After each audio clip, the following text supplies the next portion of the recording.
Hello and welcome to Rivals of Waterdeep. My name is Carlos, and we're going to go around the table and introduce ourselves. Hi, I'm Tanya DePass. I play Lisa Storio. You're always grumpy and wanting to hit things paladin. I'm Brandon Sinnis. I play Ren Leodon. I'm a high elf sorcerer. I am Cicero Holmes, and I will echo really soon in Tanya's phone. I am playing Perrin Underbow, your halfling bard who says weird things. My name is Carlos Luna. I will be your DM. My pronouns are he, him. Yes. Hi, my name is Serena Marie. My preferred pronouns are she, her, and I play Ashbourne, a half-elf ranger. And my name is Sharif Jackson, he, him, and I'm playing Shaka, tiefling warlock, who leaves people at bars. And since so I'm- hard. And since I'm such a great introductory person, both me and my character's name pronouns are she, her. Oh, pronouns he, him.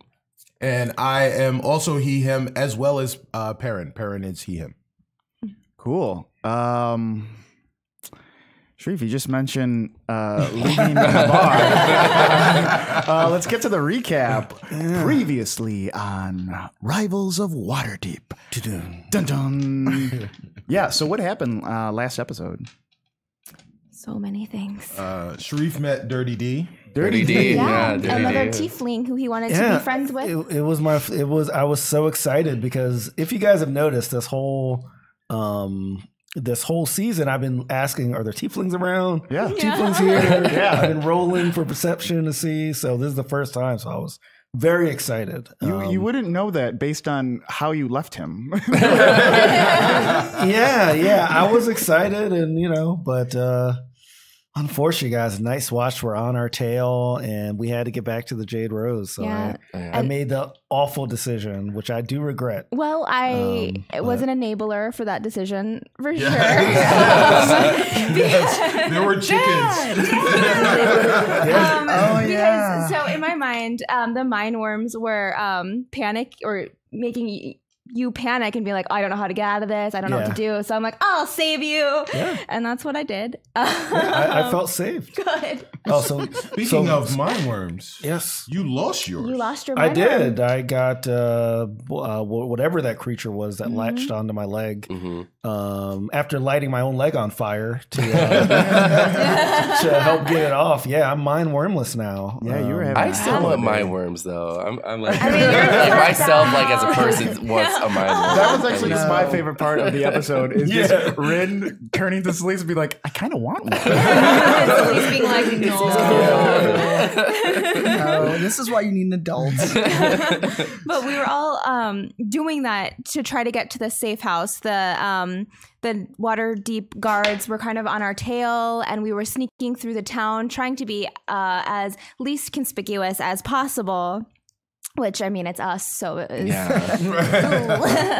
I was about to say, because you basically had a whole band playing. I did. And, Yeah, you gave drawing away a loudly. lot of money, yeah. I gave her a lot of money because I don't think Ash understands money. So she's like, here, take this money. I don't know.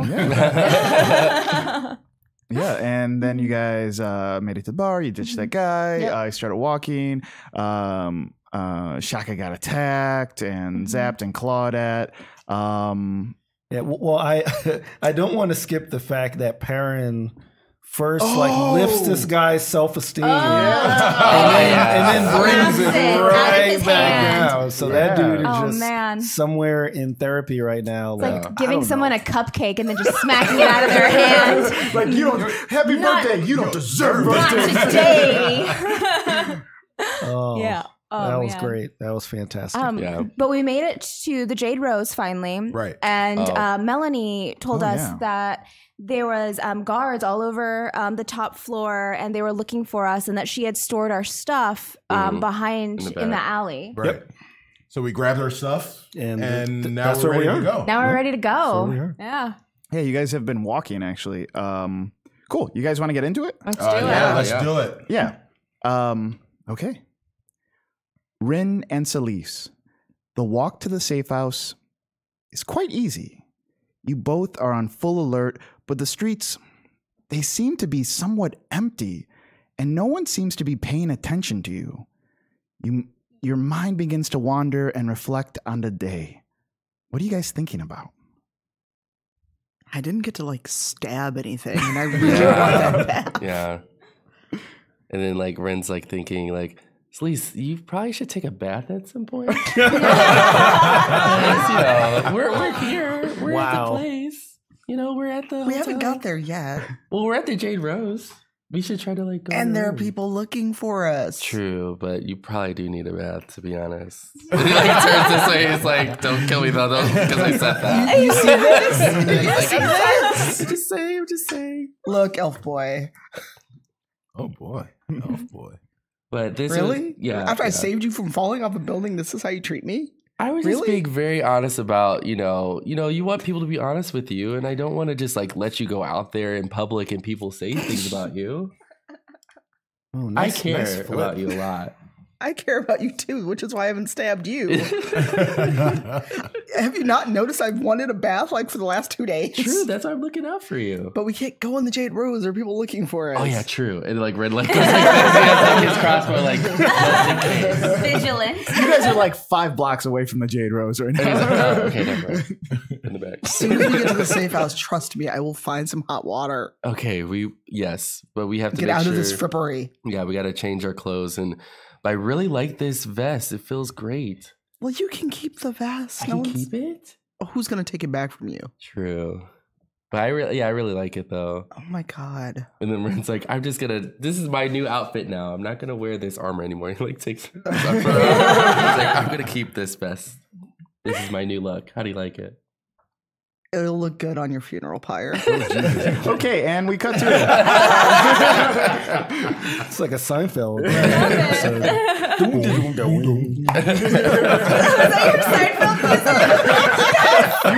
both did that at the same time. I would love to see Shaka and Perrin Just do doing this. the Foley for Seinfeld. Yeah, just see Perrin slide in like. Shaka. The walk seems easy as well for you. You've been running the numbers in your head, taking into account factors like weather, population density, interaction possibility, and with each step you take, you begin to realize you're that much closer to safety. But for some reason, you don't feel safe. You are surrounded by friends and under the cover of night, but you somehow feel exposed. A pressure builds in your head. It's low at first, but then it gets heavier and heavier. It's booming, like turning gears, like doof, doof, doof. And then it'll stop for a very long time. It's as if your mind is a hollow door and someone or something is knocking louder and louder.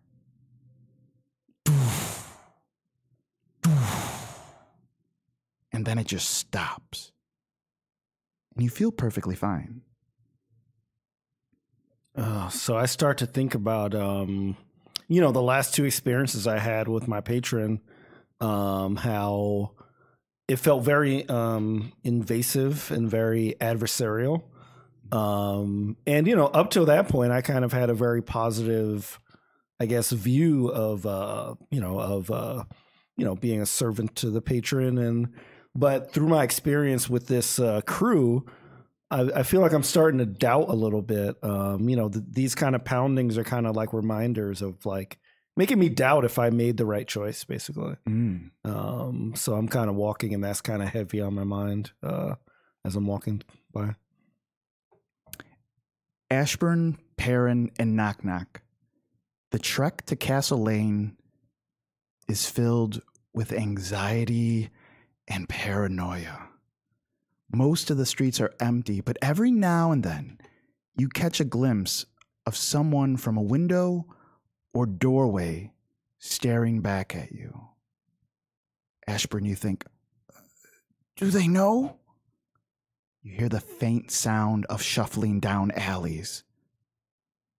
The watch has spies everywhere, Perrin, you think. Sometimes the shadows from the moonlight start to play tricks on you. where was Ren and Celise really before they got to the amphitheater? It seems so convenient that they show up at the exact same time that the Watch does. And what do we really even know about Zaraj? So Ash is like darting around, and I'm assuming that Chips is kind of concerned about her, because I don't know if Chips is also paranoid, but is just like you know how like animals can sense danger?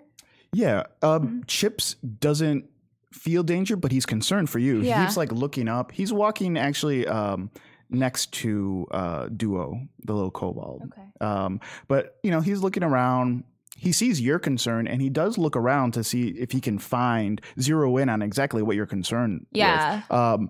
But he's at full alert, but he doesn't really feel like there's cause for this feeling right now. Right. And so Ash is like hiding her arm because she feels like at any second Zaraj's people can come out at her. Oh, Zaraj's people. Not Zaraj's people. I'm so sorry. The Xanathar's people. Oh, okay. Yeah. Too many X's. Too many X's. Hey, Perrin. Yes, hello, Ash. Hey, Rin's been kind of weird, right? Like kind of weird, you know what I mean? For Rin? Yeah. I'm not sure if kind of weird actually even falls into our purview of understanding. I mean, he was gone for like a really long time on a Very date. You know what I mean? That he was, but the heart wants what it wants. Oh, yeah. Perrin. She walks ahead a little bit. Ashburn, you seem particularly unnerved. What? Well, it seems your paranoia is unabound right now. I'm not paranoid. I'm just looking out for Ashbourne. Well, very good. I think that it's perfectly reasonable. I didn't say you, everybody. That you do look out for Ashbourne, but you look out for the rest of us. We've been on this journey for so long. Well, don't you feel like you need to look out for you too? Perrin Underbow always looks out for Perrin Underbow. Perrin, what are you doing right now? Because you are also feeling this way, but I imagine you're a performer, so you're not sending this on the outside like Ashbourne is. Yeah, like Ashbourne Ashbourne she reads like an open book. I digging deeper into your words, I heard like you should look out for everyone, Ashbourne. like that's some fear. That is there. definitely something that I said. Yeah. What's going on in your head right now? So as a halfling, as a halfling in the world with everyone else, the halfling has to have some sort of paranoia because he's overlooked all the time. Oh. So he lives constantly with this level of paranoia. It's kind of like being a black man in America, but so he constantly lives with this fear that at any moment something terrible could happen to him because he is so overlooked. So he is. It's kind of like the Incredible Hulk in the Avengers, at the end of the Avengers, where he's like, I'm always angry. Yeah. I'm always paranoid. Perrin is always paranoid. Yeah. So therefore, when paranoid. Yes, he's paranoid. Paranoid Underbow. So as he is dealing with this level of paranoia, he recognizes it, he sees it, but he's developed the tools that he has to deal with that paranoia are supremely sharp. Even more sharp than the rapier he used in the last episode. Plug. Which you should watch. What's something you're thinking in your head? We need to get to the rest house because I need to rest. I need to heal. I am in a lot of pain because I have not felt good from the wounds that I suffered after the last performance. So we need to go. We need to go quickly. And I need to get there, and I need to feel better. In Knock Knock's head, he's hearing all this. He's watching you guys discuss. He's actually in back as well. And he thinks to himself, yeah, I bet you'd like that. I bet you'd like us all head in one place. I'm watching you, Perrin. I'm watching you, Ashbourne. I got an eye on Celise. Man, I got so many eyes. Oh, man, I don't got enough eyes. And then he kind of like trails off on how he needs more eyes, how he needs to keep track of all this stuff, how he wishes he was born like this and that and blah, blah, blah. And he's kind of spiraling out, just in his own head. Not aggressive, though. Yeah, but we can hear it because we're in mind Yeah, you guys could definitely hear except it. for Shaka. Yeah. Shaka can't. Celise and Ren can't. Great. Hang on one second. Yeah, so Zaraj looks over and he sees like Ashburn squirreliness, Knock Knock squirreliness, Perrin just kind of like a big smile on his face, a little bit bigger than normal, like totally out of place. Right. Like it's completely okay to be like almost God, Belle in Beauty and the Beast, like bonjour, bonjour. Like, fucking streets are empty, dude. And Zaraj goes up to Celise and Ren, who are having this amazing conversation, this bath time conversation. And he kind of goes in between them, doesn't look at them, keeps like marching forward just so not to arouse suspicion. And he says to them, mind worms are starting to take hold of your friends. The worms will use the paranoia to protect themselves from the outside. It will make them question reality, and them in a state of fear and uncertainty. Soon the worms will be deep enough to rewrite the blueprints in their minds. The creatures will psychically burrow deep to find their anchor points, places in time that they've been deeply affected, the cornerstones of what makes them, them. Once they've uprooted and rewritten those major points, all other memories will be corrupted. Like ink in water, it will spread until everything is black, until nothing is as it was. Soon, they will not answer to their own name. And then he kind of just like slows down his pace and just like heads to the back a little bit. So you guys are left alone again. I feel like Ren goes like, I don't want those mind worms anymore. Yeah, so I'm wondering. Well, no, I'm not wondering. I say, Zaraj, so we know we need to get them out, and we're heading to the safe house. Why tell us all this? Like it's like you're trying to creep us out. He pulls you to the side, like so everyone else like passes by. Because at any time, your friends can be paranoid of you and afraid of you, and they might take off, and they might try to hide. And at that point, if we lose them, you've lost them forever. All right. So how far away how much farther to the safe house? It's a 10-minute walk. We're almost there. Okay, then instead of slowing down, let's I know, but I feel like I had to explain this.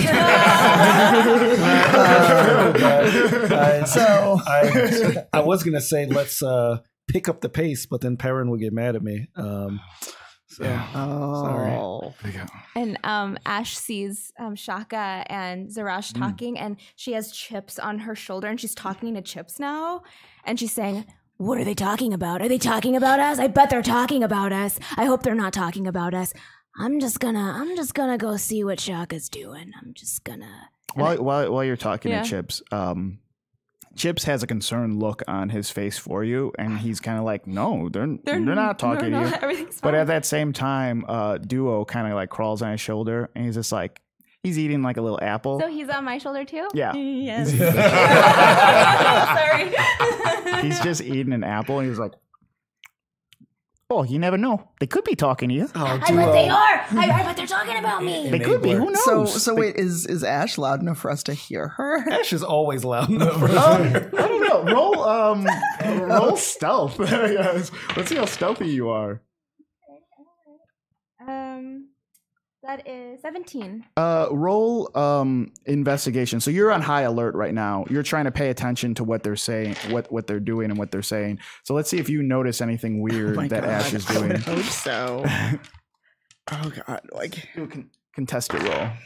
oh, it's only a 10. Oh yeah, you don't notice. She looks cute with that little fox on her shoulder. Kobold on the other. Yeah. You look over and she just waves at you. That would make Celeste like.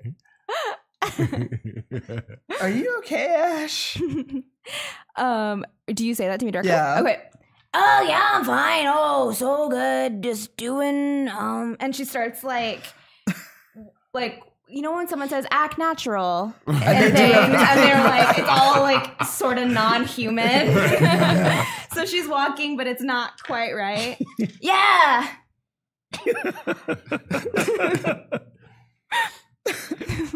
Cool. Do you guys continue walking on? Yeah. I just kind of like walk close to Ash. Ash, that's everything but okay. What's wrong? Okay. There's a lot of stuff going on. So And I pull Celeste in. Like now it's like really urgent because she's like now becoming desperately paranoid. she's like, I think that Perrin's trying to kill us. I think Perrin's trying to kill us. I think that Shaka has laid traps out in this alley for us, and I think Rin has stolen from me.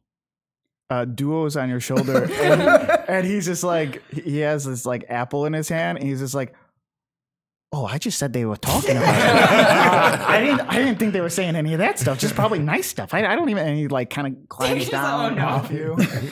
Ash, we haven't been down this alley before. You realize that none of us had time to lay traps? You and I haven't, but I don't know. We've been together the last day. Have you seen Shaka Misty Step? No, he can't do that. Yes, he can. Yes, he can. Okay. Oh, and we hear that in parents' mind. Yeah. Like, yeah, he can. But Perrin's you starting can't to go break a that little bit. far and we'd notice. Like, you leave mist when you do Misty Step. Okay. All right. And then she kind of gives you a weird look. Don't give me that look, young lady. Yeah, and like I'm not really paying that much attention to them because I'm still with like Zaraj, and I'm really intrigued. This is like a science experiment. Yeah, I'm intrigued because like, you know, as you said before, it's his first time leading, you know, like he's going back to his group without his leader. Right. So I feel like he's probably worried about like what am I going to say to the Black Network that I lost like Levant and that kind of stuff. So like I'm just like, hey man, is there anything that we need to know before we meet, you know, this your group, especially considering that well, no, I won't say that because like he'd probably still sad about that. But I would just say, Wait, except what? What were we gonna say? Oh, don't worry about it. I'll do that gun thing. That Ash should. Yeah. Is there anything else? Is there anything that we should know before we meet them? Zaraj thinks to himself. He thinks, what do they need to know?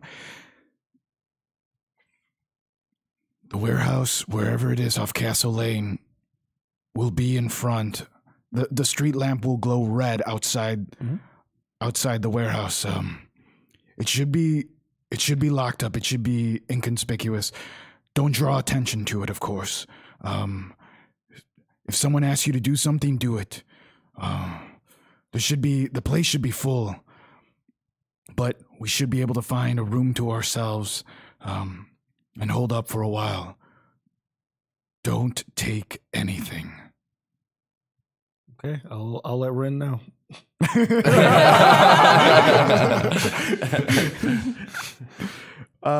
Cool. So you guys are walking, As you turn on Castle Lane, you quickly realize it does not live up to its name. Most of the buildings on the block are crumbling, windows are busted out, glass on the concrete, bricks missing from the streets, and graffiti on the walls. A shop sign squeaks on a rusty hinge. It's as if civilization just left. A place time forgot. Everyone roll perception.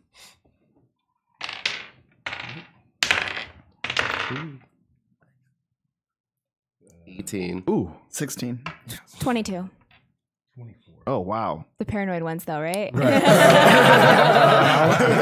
are you seeing? That's I only got an 8. Okay, cool. But everyone, minus Shaka, kind of pays attention. He's having this conversation with Zaraj right now. Most of the street lamps are off or broken. A few near cross streets have been lit, but for the most part, it doesn't seem like anyone makes their way down this street, let alone goes down this street to turn on the street lights. Nothing seems out of the ordinary, except you two, 22 and 24 or something like that, right? Yeah. You two notice there is one street lamp flickering red. No, this is a bad. Look at that. Yes, the red light. I seem to think that naming this street Castle Lane was purely unintentional. This was this street seems Like a trap, like a giant trap that's gonna kill us all. We're gonna walk in and it's just gonna be like a beholder and it's gonna eat us. I was just going to say ominous, but yeah, that too, Ash. Ash, do you need a nap? Like she's a cranky toddler. Or a snack? I think I have jerky in my bag. How long have you had that jerky? Not that long. We've only been adventuring for a few days. Ashman, Yes. the light, the red light. Let's focus on the red light. And I'm gonna hyper focus on it and to see. I mean, I'm just gonna investigate it, I guess. Yeah, the light. Yeah. Yeah, sure. Natural 20. Oh yeah. You see the year it was made, like sketched on the side of the light. You know, you imagine by how big that candle is. It's been lit for 2 hours and 45 minutes. You know. Yeah. You do an investigation around the light as well. You see that the street lamp stands in front of a dilapidated warehouse. Weeds are grown high in front of it. There's an iron fence in front of the warehouse as well. From what you can tell, looking at this warehouse, there are 3 possible ways in. This could be the warehouse that Zaraj was talking about. There's a front door. With you got a nat 20, so I'll just tell you, like there's a front door. There's like one of those sliding peephole things. There's 3 front windows. They look like windows. They've been painted black, so you can't see inside them. And on the left side of the building, you can see there's like a little path, probably where there's like a loading dock, or there was a loading dock of some sort. But that's what you notice outside this giant street lamp that you're like staring at, doing an investigation. You're hyper focused too. Yeah. You're like,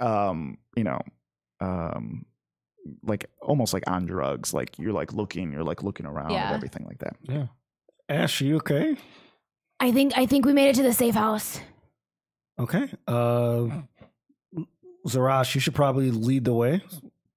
Yeah. So Zaraj makes his way to the front of the group.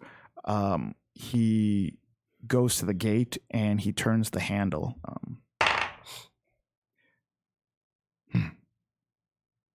Pushes the handle forward, and he's still like staring at it. And then he starts walking like forward. He starts walking up the gravel pathway up to the front door, and he's about to knock on the door, and he stops for a second, and he turns to you, and he says, "The fence, it was unlocked." Mm-hmm. Meaning nothing. Not all of the locks that work on all the warehouses, but I'm almost certain this safe house. He thinks about it again.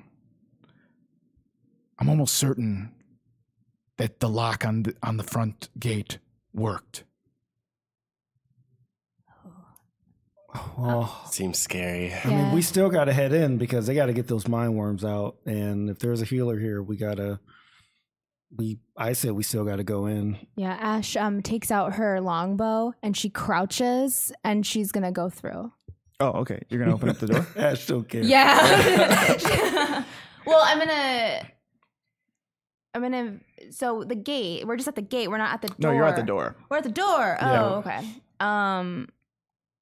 So he opened up the gate. Yeah. You guys walked up a gravel path. Mhm. You're at the front door with the peephole. He was about to knock, Mm-hmm. and then he told you, like, that gate was bothering me. Oh, okay. I'm gonna go around the side. Okay. I'm gonna see if there's another entrance then. Okay. Roll investigation. What are you guys doing? I mean, well, Ren's like, well, we came this far, and everybody's like, my words are freaking out on them. So Yeah. we have to go inside. What do you think? I Please. think we should be cautious, and Zaraj, why don't we flank the door and then open it, but see what happens? I think that's a good plan. Don't knock. No. Okay. Because if someone's in there and they think we're breaking in, no one should get killed today. So we each flank the door, you open it, and then we get out of the way and see what happens. Okay. This seems particularly unnecessary. All right, then you can open the door. I'm beginning to believe that maybe we don't need to go to the safe house at all. Perun Underbow has made his life living this long by not taking particularly unnecessary risks, unless, of course, it's in the interest of performances. This is no performance that I want to take. Well, then hide behind the big people with swords, and let's see what happens when we open the door. We have to get these mind worms out of your guys' heads. Very well. I will stand in the gravel. I will allow the rest of you to do whatever it is that you want to do. Ash rolled a 6 for investigation, so I can see her. So like the safe house is here. You guys are having this conversation here. She's on this side, and she's like yelling at like a rustling in a tree. Like she thinks it's a person. It's definitely like a squirrel or something that's completely like not even an important thing. Get out of here! Wow. Okay. Now they know we're here. Also, this might be a weird question, but I promise it makes sense. How much would you say Perrin weighs? Oh, he's, that is not a weird question, actually. Perrin weighs. He's a little bit heavy for a halfling. He weighs about 40 pounds. Okay, so he's about 3 foot 4 inches. He's a little bit taller than most halflings. I think he's about 44 pounds. Okay, so he's too much for what I was planning on doing, which is to drag you with my mage hand. Oh yeah. But I'm picking you up because you're coming in here. Oh, okay. So I'm gonna pick you Do up. you want to get picked up? Oh, here we go. Please. Which also is a PU, by the way. I'm picking you up. Yeah. You want to be? Please allow me to do the things that I want to do, Shaka. Shaka, I see you coming here. Shaka. My suggestion would be to continue on your way and pursue other avenues. PUs are hard, everybody. I'm rolling strength. I want to pick him up. Okay. Contested Oh string? my god. Yeah, I'm going to Okay. contest the strength. Yeah. 17. 3. Yeah.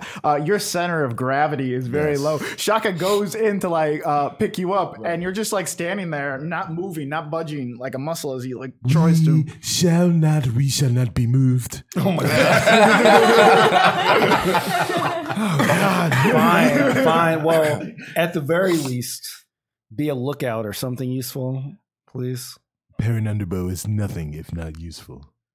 Where do you go? How far back do you stand? So I am going to stand off the side. So there's the gravel pathway. I'm assuming it's kind of curvy. Yeah. I'm going to stand off to the side so that I have a great view of the doorway to make sure that if they are allowed in, they're good. But also to exits and shoot towards the gate in case we will be ambushed, in case they're ambushed, because no one's going to see me. Damn it.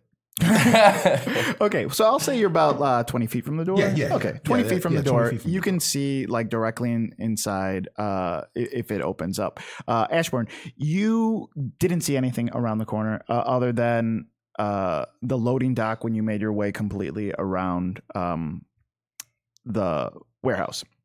So you've like come full circle and you're in the front with everyone else.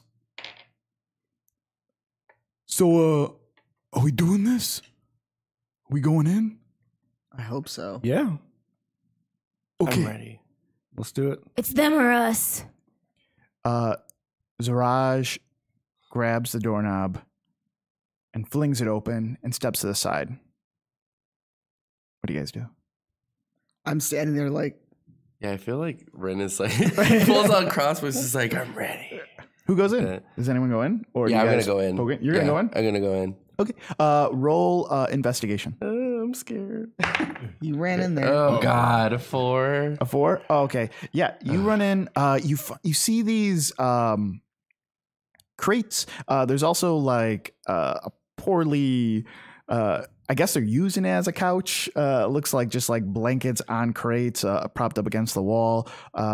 You don't see anything as you walk into this front area, though. It looks completely blank to you.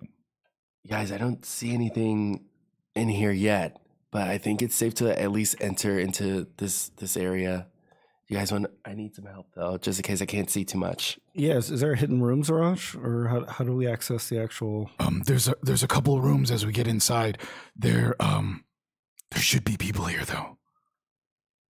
You don't see anything with your elfin eyes? I don't see. It's dark. I don't see anything. All right, well, Did you I see want in to the roll dark? investigation since I have dark, so I can see Yeah. in the dark. Yeah, go for it.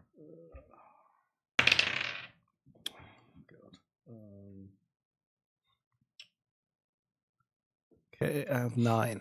Okay, and you've stepped inside as well? Yes. Okay, has everyone stepped inside? Not yet. I was about to enroll investigation. Okay. You don't see anything from your vantage point, like if you're standing in the same room as Ren. Again, it just looks kind of like messed up. Things are thrown about.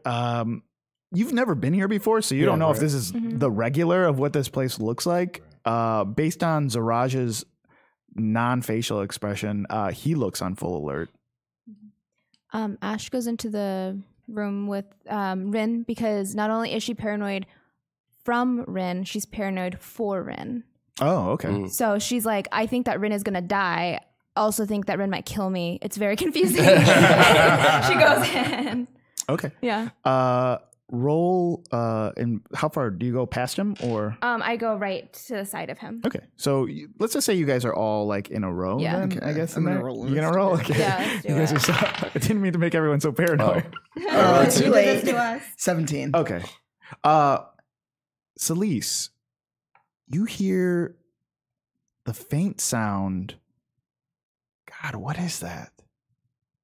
Crying? Is that? It's been so long. Is that a baby? So I sheathe my sword and I start going toward the noise, and Celise gets very focused on that noise. Almost to the point where she's like, everyone's like, where are you going? She's like, eh. So she starts slowly, because I'm still in the formal attire. I haven't had a chance to actually put on my armor yet. So I'm quiet and creeping toward where I think I hear this baby crying. Yeah, and as you creep forward, it is a baby sound. Like it does sound like a baby is crying. It's more specific, and it's getting louder as you get closer and closer. As you reach this point in the room to another open doorway that leads in, two kenkus come out. They're like bird people. Come out, and the crying, all of you can hear it. The one on the right sounds exactly like a baby crying. He has his short sword drawn on you. The one on the left looks you dead in the eyes and says, "Oh, please, mister, I don't mean you no harm." Everyone roll initiative. Oh my God. Me? No, you don't have to. You're No, outside. no, Yeah, outside. It's so Yeah, you actually deeply don't see this unsettling. because Yeah. it's being blocked.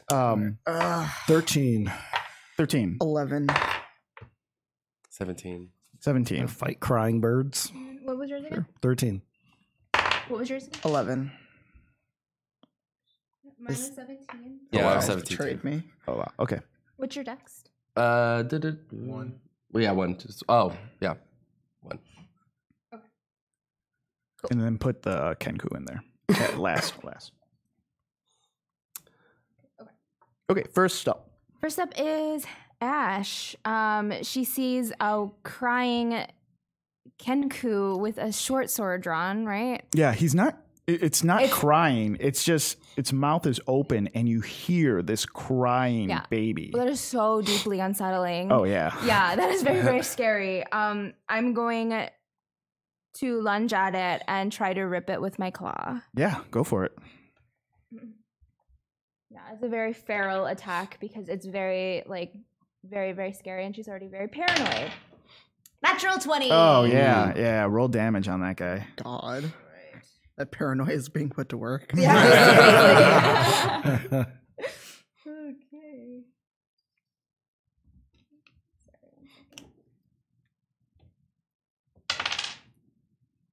6, 7, 9. 9 damage. 9. Okay. Yeah. So how do you play? How does it play? So she sees, it looks like I'm just seeing like the mouth open and just baby sound come out. Yeah. Right? Yeah. She like looks at it, and it's a very like animalistic hunt expression, and she jumps on it, and she tries to rip its shoulder, like rip okay. where it's holding the short sword. Yeah. So like damage the arm so you can't use it. Great.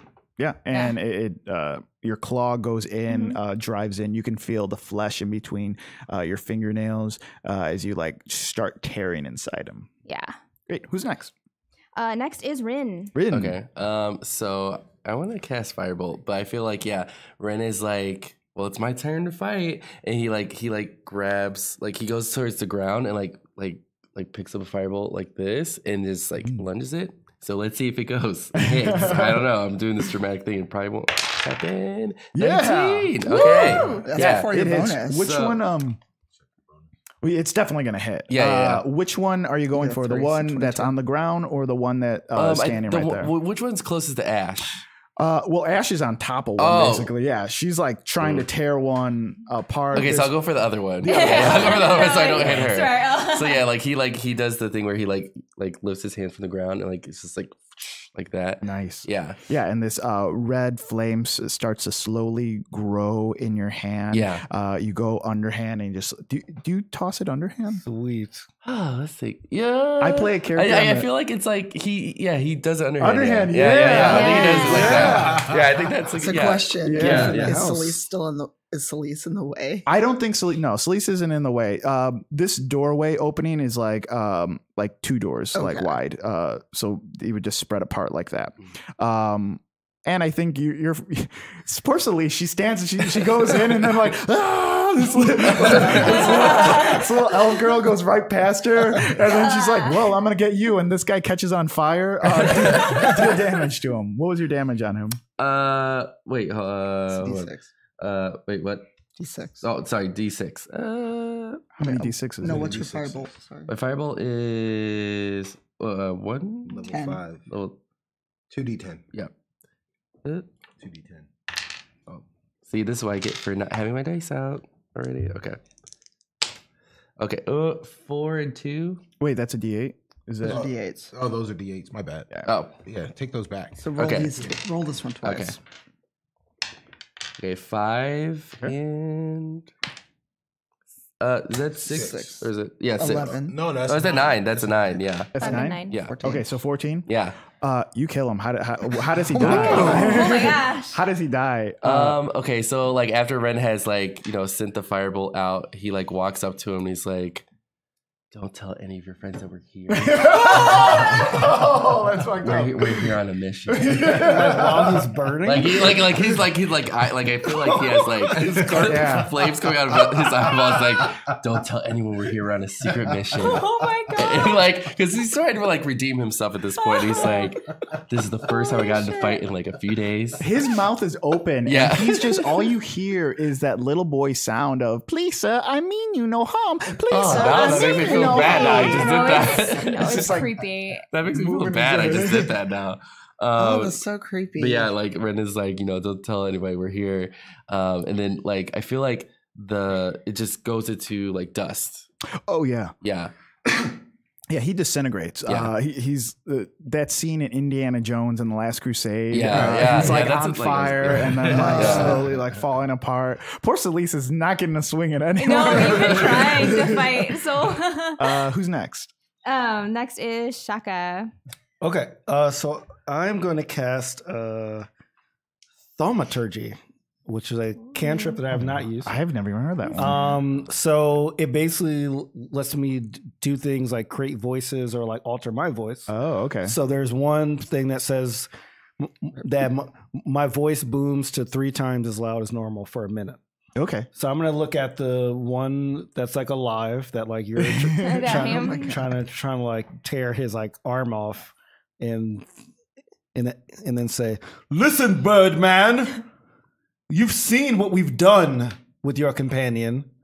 Now tell us why your arm is still attached to your meager bird body. What are you here for?" As you yell that, that one is still crying. It cries like a little bit louder. But behind Rin and behind you, one on the left side, one on the right side, 2 other Kenkus like stand up very slowly and shaking. And one of them says, one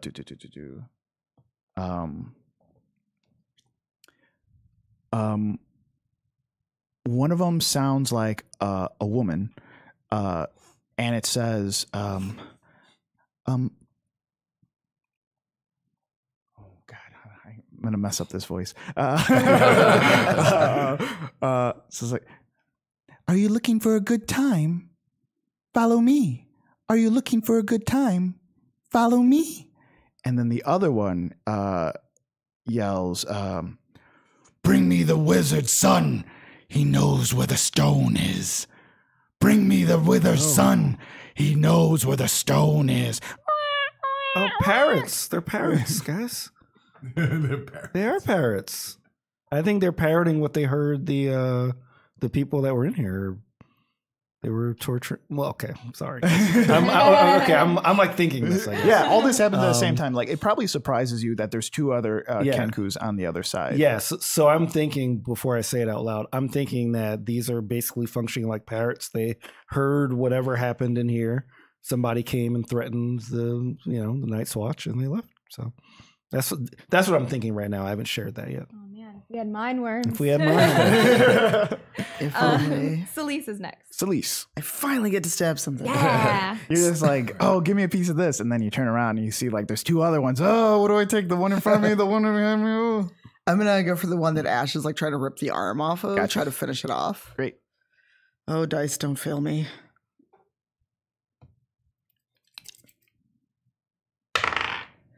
Ooh, hello. 19. Oh, yeah, that hits. Ooh, hello is what Celise says when she sees a bath. Wow. Okay. I like how that's canon now.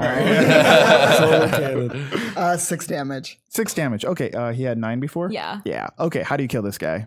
Oh, Ash is run right in. on top of him with like her claws in his You sholer. just push me off. I'm not gonna push you off. Okay. I can be like, this is for Ash, and this is for all the people I didn't get to stab earlier. And I just ram my sword right through its heart and pin it to the floor. Yeah, it sinks. It goes right through like warm butter, just like whoosh, like you don't even try to push pressure on it. As it tears in, the crying gets like less and less. In the background, you swear you hear, "This is for all the people I didn't get to kill," which could be the other Kenku repeating you. You assume. Who's next? Kenku. Kenku. The Kenku behind Rin is going to take a swing at him. And it is not going to hit. The other one is going to take a swing at Shaka, who's also in the back. Perrin, you're watching all this. Yeah. Hold on, let me just roll this real quick. Okay, yeah. So 24 hits, right? Yes. Okay, Sure. great. Yeah, for sure. Oh my god. So he's going to lunge at you. He deals 6 damage to you. Ooh. That Kenku is just like, "This for all the people I didn't get to hit." He slashes right at you. Perrin, you see your friends. You actually have the best seat in the house because you have this open door. You see Celise standing there, and then you see Ashburn jump right in front of her and tackle this guy. Then you see this fire come out of nowhere because you can't see Rin from the other side. This guy disintegrates right in front of you. And then you see Celise stab this other guy. What are you thinking? Well, at first, my first thought is, well, at least Celise has finally gotten to stab something. Maybe soon she'll be able to get a bath. You're all concerned about Celise getting a bath. Celise has a sword this week. Right.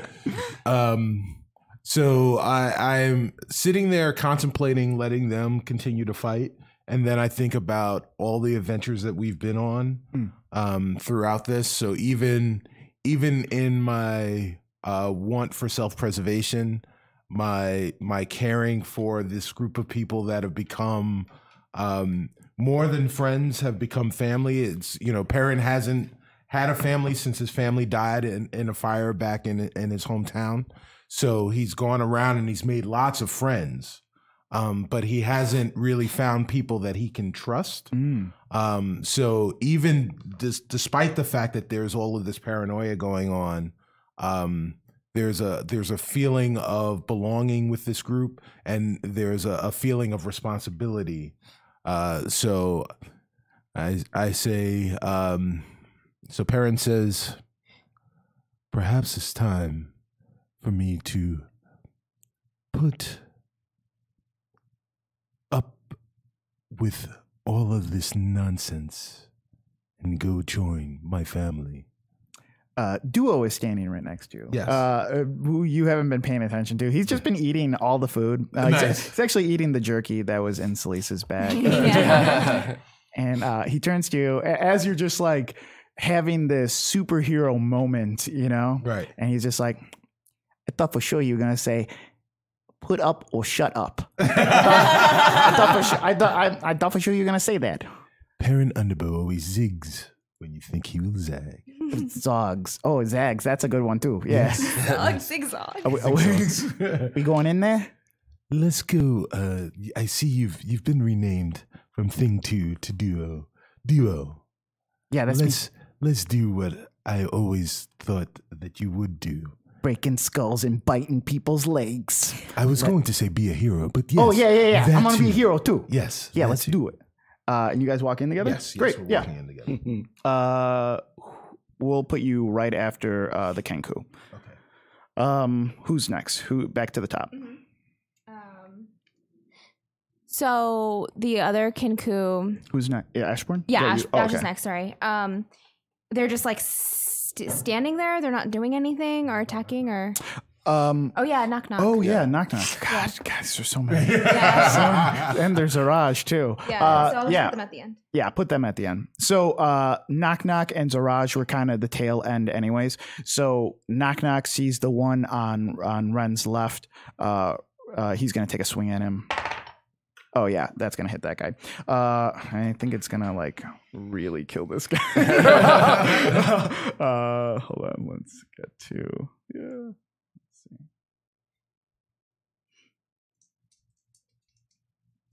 Yeah. Okay, and he will take 8 damage. Knock Knock pulls out one of his short swords, and he sees him going. He's also a little bit paranoid. And his paranoia is confirmed by that thing hiding behind. You know what I mean? Like, yeah, that could have happened at any time he was walking. He takes out his hummingbird one, and he just like flings it at that guy. It goes like right through his shoulder and sticks in there. And then we'll go with Zaraj. Ooh, I think Zaraj actually might miss. Is that possible? Whoa. Yeah. Well, he has been hanging out with us. Tainted. Wow. Telling his shine. Yeah. I wasn't. Oh gonna no, say you're right. that. It will hit. What do we got? Yeah. Yeah. So he hits the one that is going for Shatka. He takes out his little short sword because they're in close quarters with all you guys. He goes up to the Kenku and goes to slash right at him. He hits the side of his arm as well, and it gets pretty deep. Ashburn. How many Kenku are left standing? Just 2. Just 2? The 2 in back by you guys, yeah. Which one looks the most damage? The one closest to Rin. Rin? Okay. Yeah. Oh, great. Yeah. So I am so very scared for Rin. I think this Kenku's gonna kill him because I'm hyper paranoid. And I launch my longbow at the Kenku. Oh, okay. So you're like on this dead Kenku. So I just like stand up and then I just like You pull it, yeah. And you shoot it. Go for it. Please don't hit Rin. Oh, great. That is 20 something to hit. Oh yeah. Yeah. For sure. Okay. It's 22. And 2 damage. 2 damage. Okay. Yeah. The arrow pierces his abdomen actually. It kind of like doubles over a little bit to like hold his stomach. Yeah. Great. He's still up though. Okay. Rin. Okay, so how many of those? There's 2. left. There's one right in front of you, and then there's one right in back of Shaka. Okay, so like I might as well use the crossbow because this whole time I've been running too. So Point Ren, blank range, or no, the other one. wait, So there's one right next to you, I mean, and then there's one on. the yeah, because I want to be like vicious, so I like turn around, like turn and just like Okay. with the light crossbow. Yeah, I'll give you advantage on that because you are so close to him. Yeah, I'm like he's super Yeah. like ready. Okay. Yeah, 8. roll it again. Okay. The Okay. fates of the series. Add what's your modifier on that?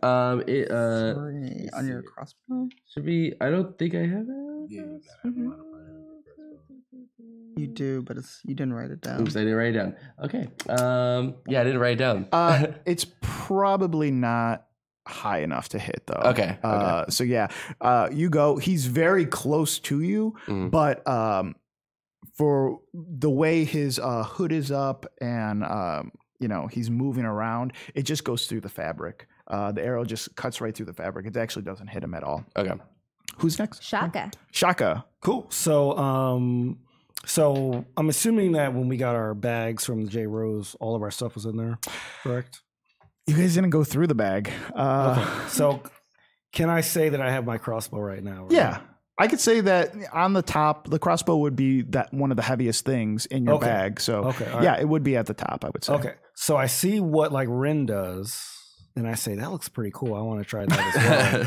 So I take out my crossbow. You guys are ridiculous, by the way. You're in the Crossbows closest everywhere. quarters of combat. She pulled out a bow. He pulled out a bow. He pulls a longbow. Right. And he pulled out a bow. Look, Gotta stay on brand. You gotta stay on brand with it. You know? I mean, the third time is a charm, is what I'm saying.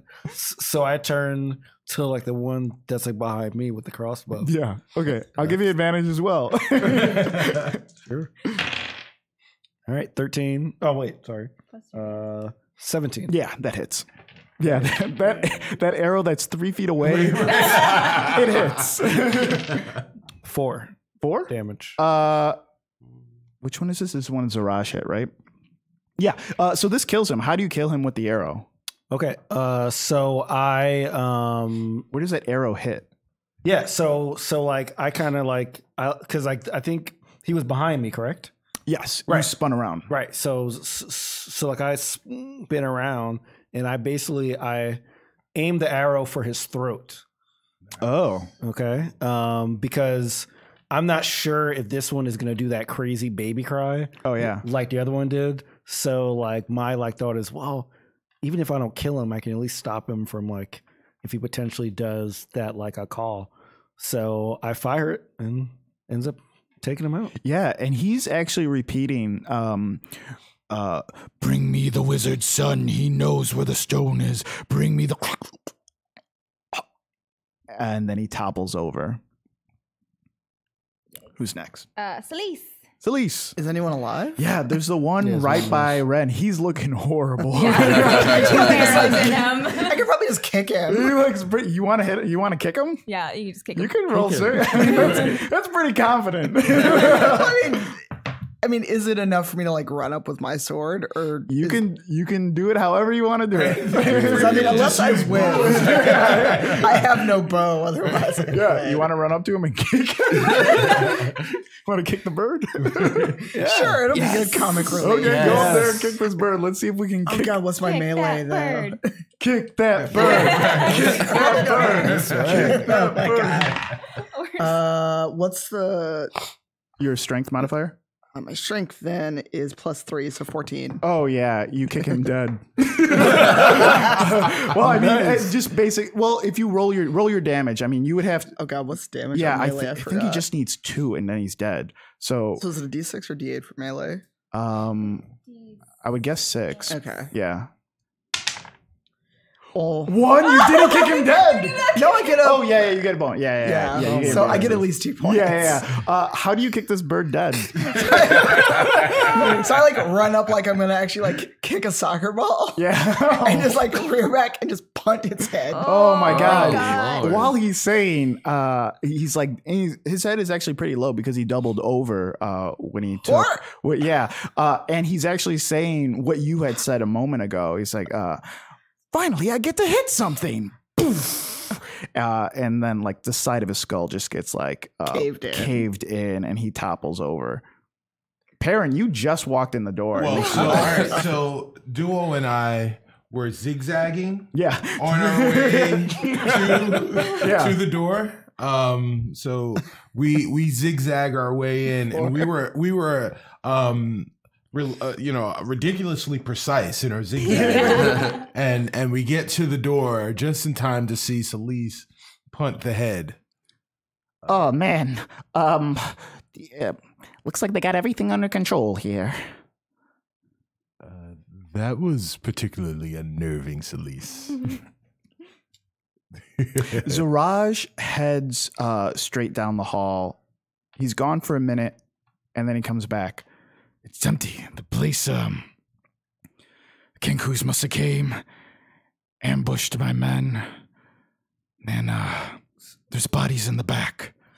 Okay. Do you know who the wizard's son is? No, that could be anyone, like just about anyone. Okay. Guess we're dealing with these worms. That's okay. Got it. And I'm like looking around because like I think that Ash is starting to like the worm is setting in a little deeper, and so she's like starting to kind of separate herself from the group. So she kind of wants her worm now. Oh, okay. She like wants to keep it safe. And as you're walking, you hear this rustling. It's coming from a door. It's what? It's a squirrel. It's this rustling coming from this door on the side. Like maybe a closet. You actually don't know what this room would be. It's a warehouse. It's dilapidated. But there is a small like closet door that you're passing by, and you can hear this rustling by it. I'm gonna slowly open that door. Oh, you're gonna open the door? Yeah. Okay. As you open the door, you are surprised as like brooms and mops kind of like fall out of it and crash to the ground. And you hear a voice. You hear a voice just start yelling, oh, please, I'll tell you everything. I'll spell out names. Oh, I'll give you addresses. What? And you're looking at this well-dressed human. Like his hair is done, but he's frantic. You can tell he's been crying. The sides of his face is still wet. His eyes are red. Does his crying sound like the Kenku's crying? It doesn't. No. Okay. No, he has more of a Like a grown man cry. Yeah, grown man sob. Right. Got it. Yeah. Zaraj busts in and like stands right in front of him. He's like, stand up, Montgomery. What happened here? And he like helps him to his feet and like dusts himself off. Oh, it was dreadful. I was enjoying my nighttime sleepy time tea when Schemo was interrogating one of his friends. When all of a sudden the door bursts open and before I know it, the place is crawling with Kenku. Horrible creatures they are, always repeating what they heard. Nosy little busybodies. Zaraj is staring like right at him, with his hands kind of like crossed, just like looking at him. Anyways, I fought valiantly as ever, but I found myself in this closet under all this equipment. It's a good thing you arrived when you did. I was just about ready to give them a piece of my mind. Zaraj looks at all the dead Kenku in the room, the one that's been disintegrated, the one with claw marks, the one whose skull is caved in. And he turns back and he's like, Montgomery, these four, they have mind worms. Take care of it. Zaraj looks over at Celise and Ren. You two, come with me. And you guys, he takes you to the back room. So knock knock, Shaka. Well, I don't have mine anymore. Well, right. Right. Okay. I'm sorry. I apologize. Zaraj pointed to you four. And you explain that to him. You explain like, ooh, mind worms. They are tricky, aren't they? Ew, so gross. And he makes his way to one of the crates that are there. He starts shuffling around. You can see his feet kind of like dangling off the side. And he comes back with a bowl, a pitcher of clear liquid, and a velvet sack. He dumps the pitcher into the bowl. You could hear the liquid like coming out and splashing inside. He puts his hands into it. He kind of starts washing his hands a little bit. And he seems very happy that you guys are there, like that he's not alone in this closet anymore. He puts his hands in, and then he slowly and meticulously unwraps this velvet sack.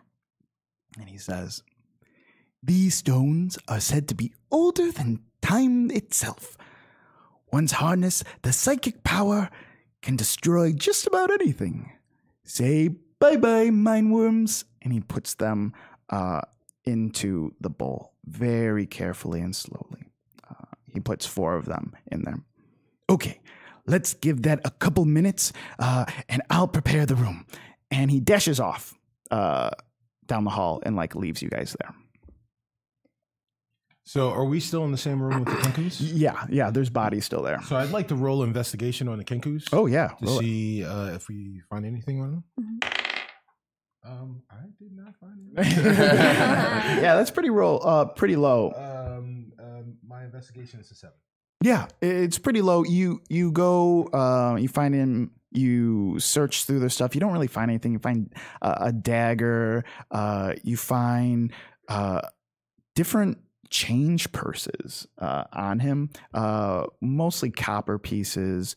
Nothing. There's actually one with like wooden pieces that looks like it's supposed to be passing for copper, but you know better. As a performer who's given these things before. Yeah. Did you want to take that stuff? Yeah, I'll take the copper pieces. Okay. Yeah. Yeah, why not? Yeah. Sure. Can I roll? And I don't know if this would be history or I want to see if Kenku would be prone to do a random attack on someone. Oh, or yeah, if yeah. This seems like a Roll. targeted thing. You can roll history on that. All right, 18. 18.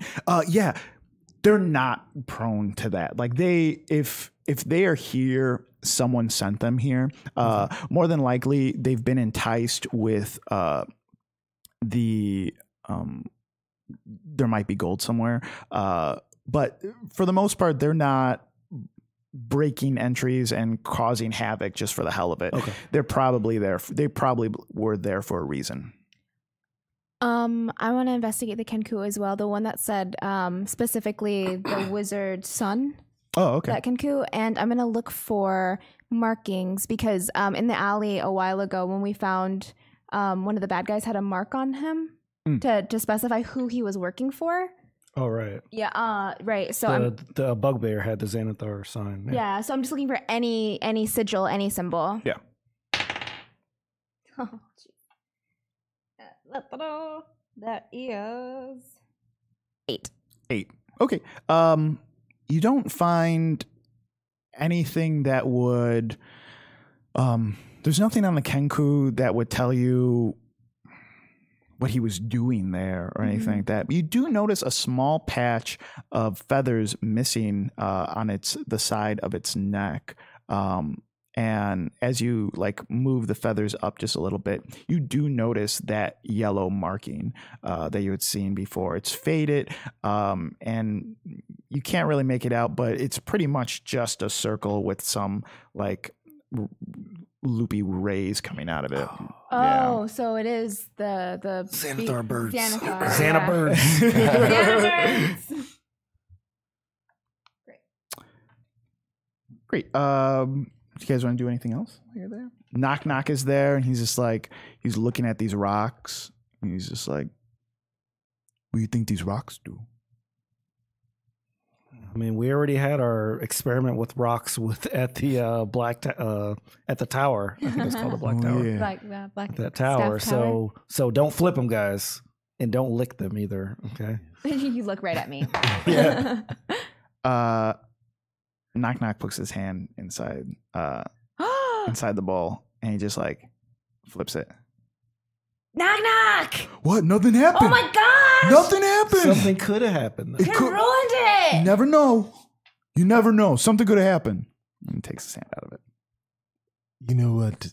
I can't wait to be rid of these mind worms so I can be rid of your thoughts. I'm pretty sure mine already fell out, so I'm mostly just watching you guys. So let's cut over to Rin and Celise. Meanwhile, Celise and Rin, you're in this back area where the dock would be. It's big and it's open area. The room is empty except for near where the dock door would open. There is a trunk, a traveling trunk with clothes coming out of it. Next to that is a broken mirror propped up against the wall. Some bedrolls are out. They're very close together. Next to the bedroll, there is a small box. You surmise it's probably a music box of some sort. And Zarash turns to Ren. He says, Ren. Yeah. Those clothes you're wearing, they're very flashy. I mean, it was for the theater. Yeah, I'm afraid they're going to cause too much attention. You must discard them. Wear something less conspicuous. Change into this. and he pulls out some well-worn garb, like well-worn, I guess, plebeian garb, like nothing Ren would ever wear. It's a simple shirt and pantaloons. Are they called pantaloons? Yeah. Seems weird. Yeah. Pantaloons are the underwear parts. Oh, okay. So you just want like knickers. Okay. Yeah. Yeah. Gives you some knickers. Yeah. And he like hands them to you. Change into this and remove any jewelry or precious stones you may have from your clothing and mask. We can trade those later for supplies. Whoa. He starts rummaging for more stuff. I just- Is that a reaction? yeah. That's my reaction and Red's reaction all at once. Red's like, I mean, I guess. Is this for the safety of myself? Like, do I have to do this? It's for the safety of everyone. Your jewels are going to cause attention. Your clothing just calls attention to you and the group. And at this point, we need to blend in. I guess I will do what I have to do for the betterment of the group. And so he like sadly like takes all his stuff and he's like takes it off. Oh, and he's it's like a sad music. and like montage. as he's like putting on the clothes, he's just like all the memories of just like feeling poor and not having like anything. He's just like feeling it like regret, and he's just like, but he knows he has to. Okay, I'll do it. It's fine. And he, he kind of, he didn't think it was going to be this big of a deal or whatever, but he can definitely see that you're hurt, or what have you. If you need rest, you can go down the hall. There's another room. We'll send food in later when the others are fine. Well, how long will it be till they come or they're done with their mind worms? Montgomery works fast, so hopefully soon. Is it safe for us to just sleep here? Let's see what he would say. At this point, I guess we can discuss this once they're better. But for right now, if you wanted to rest, I believe me and Celise have you. Okay, I'll rest for now. So I imagine you head down the hall. Yeah. Celise, you're there with Zaraj as well. Let's actually, before we do, let's cut back to Montgomery and the bowl. And Sounds like a sitcom. Montgomery and the Bowl. It's Monty and the Bowl. Monty and the Bowl. So he comes back into the room and he like looks at all of you very carefully.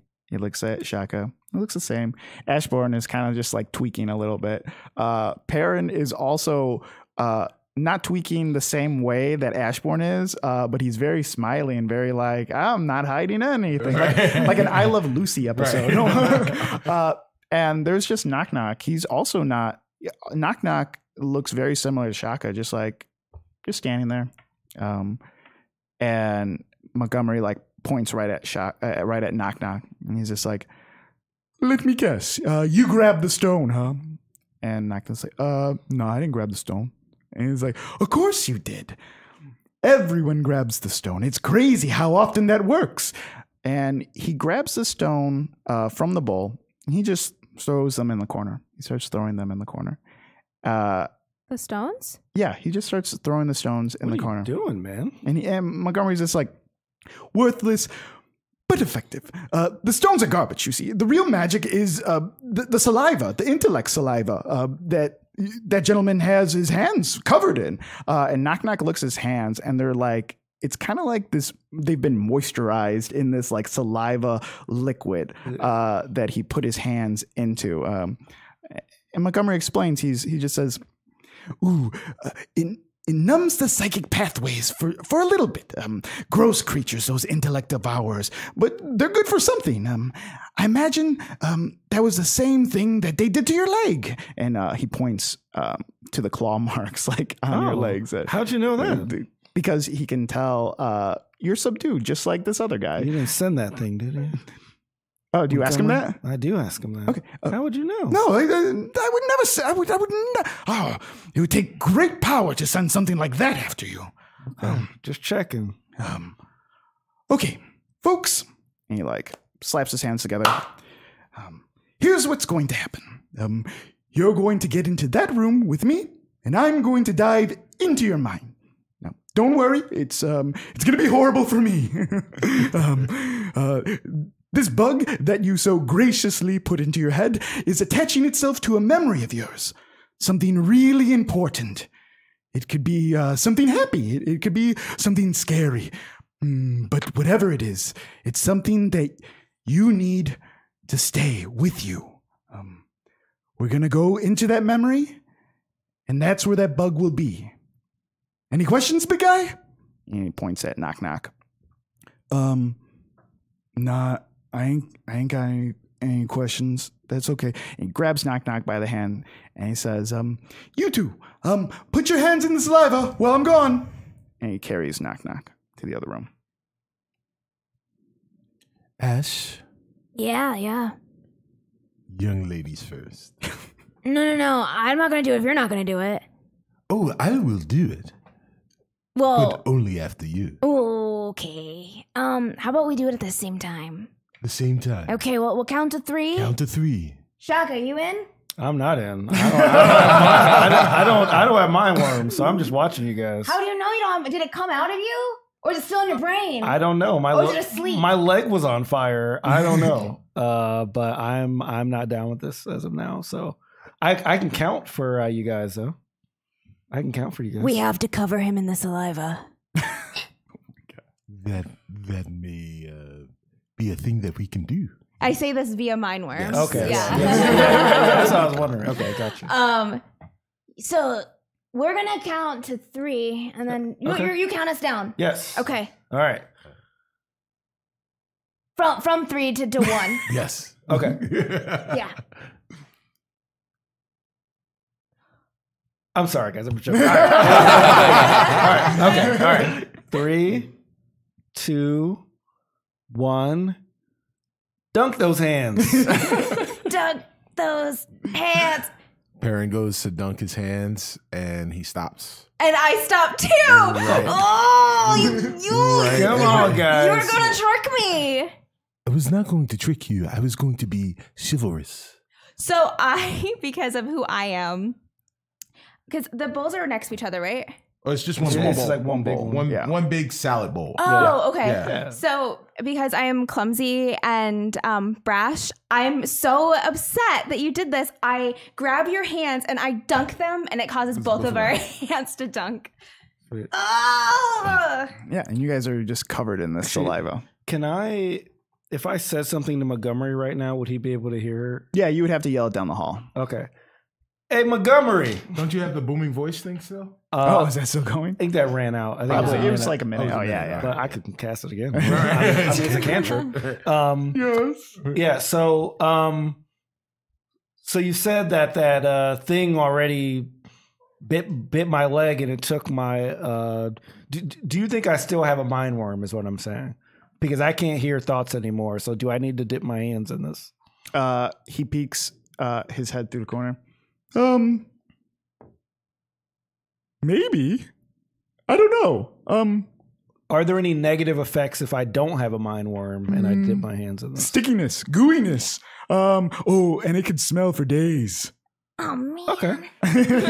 All right. Well then, to be sure, and because I see them both being punks about it, I just boom. Yeah. Dip my hands right in there. Great. And your hands are covered in this weird saliva type goo. We're going to cut over to Celise real quick. Zaraj has turned to you, and he says, Celise, Yes. the Watch will be looking for a paladin of Tyr that matches your description. I know. I've met a few paladins in my time, and I would imagine it would be impossible to ask you to part with your armor. But maybe we can come up with a plan to conceal it, or maybe get you a new one in time. Do you know of a way to change the coloration. I don't have my shield, and that was the biggest marker of tear that I had. It had the rune emblazoned on it, and without that, I could just be any other soldier. We can find you a blacksmith for sure that might be able to change your armor a little bit. At least for the time. That's fine. You notice Zaraj hasn't been making eye contact with you.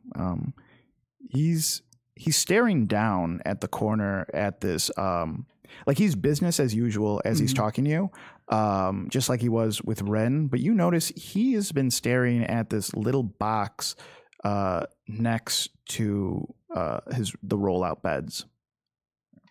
Zaraj? He kind of doesn't respond as you say that. I approach and just gently put my hand on his shoulder. I understand. Do you need to be alone for a while? He kind of comes to and he's just like, he lifts up the little music box. He doesn't open it. He says, I hate music, but I like this song. He puts it in his trunk. You said by the ocean that you had lost someone. Yeah. Does it end? Sometimes you can forget for a little bit, but other times like this where you're alone or you're with someone who knows that pain as well, it comes back and hits you like a punch in the chest without your armor. Who did you lose? Funny, I'm telling you this and I haven't told the people I'm traveling with. I set out because the memories were too painful at home. I lost my wife, and I vowed to avenge her. I'm a paladin, but I'm not a kind or sweet one. I took a vow of vengeance. I'm going to find the one that took her from me and make them pay. And after that, I don't know. Maybe I'll lay down my sword. Maybe I'll finally go back having done what I set out to do, but the pain is a lot. And I know yours is fresh and you don't know me very well. But from one soldier, someone who's lost when they didn't think they could open their heart, I'm here if you need to talk or if you just want to sit and be quiet. I understand that pain. I wear her ring around my neck, and that's the one thing I can't part with. I'll give up my armor. I'll get a different sword. I'll be as nondescript as you need, but that is the only thing I can't part with.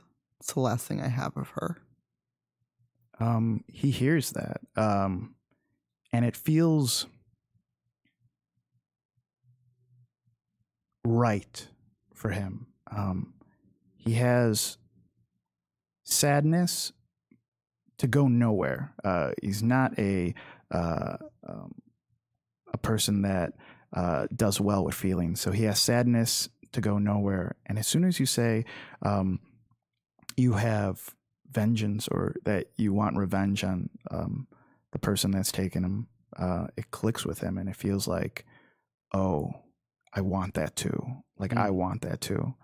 And as soon as you say that you wear her ring to remind you, and it's the only thing that matters, he picks back up that music box and he opens it up. And you two are just standing in this empty dock, listening to this song, like click through the chimes. And it goes, you actually know this song. It's a very like popular, well-known song. And I'm not a singing person, but I will try. It's like don't ruin the moment. It goes, I lost my love, where did she go? I hear her name when the wind blows. The wolves will find her asleep in the snow. The howls, the screams, forgot to know. And in that moment, you see his lips move very slowly with the melody. Mm-hmm. And it reminds you of that moment on the roof where he put his forehead against Laban's forehead. You guys saw this and you thought maybe she was saying something to him, possibly a prayer. Celise, you know that she was singing his favorite song to him.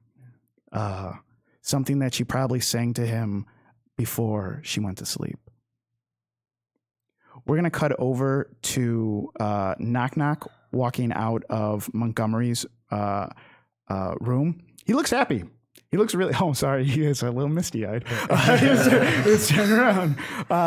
He looks happy as he walks out of the room. He's like, oh, you guys are going to love this. This is great. And Montgomery comes out, he's like, that gentleman has it together. Who's next? And he points at Perrin and he points at Ashburn. Who's it going to be? Who's it going to be? Well, since you don't like chivalry, Ash, I'll be more than happy to be rid of these mind worms. Montgomery, Perrin is your underbow. Oh, yes. Come on. You walk into the room. It's pretty barren.